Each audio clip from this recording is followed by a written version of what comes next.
والا ہے۔ لوگو اپنے پروردگار سے ڈرو کہ قیامت کا زلزلہ ایک حادثہ عظیم ہے۔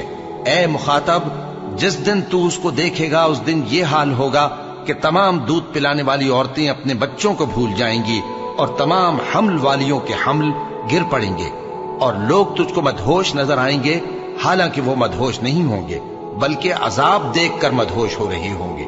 بے شک اللہ کا عذاب بڑا سخت ہے، اور یہ کہ قیامت آنے والی ہے اس میں کچھ شک نہیں، اور یہ کہ اللہ سب لوگوں کو جو قبروں میں ہیں جلا اٹھائے گا۔ قیامت تو آنے والی ہے، اس کے آنے میں کچھ شک نہیں، لیکن اکثر لوگ ایمان نہیں رکھتے۔ تو جب کانوں کو پھاڑنے والی آواز آئے گی اس دن آدمی اپنے بھائی سے دور بھاگے گا، اور اپنی ماں اور اپنے باپ سے اور اپنی بیوی اور اپنے بیٹوں سے بھی۔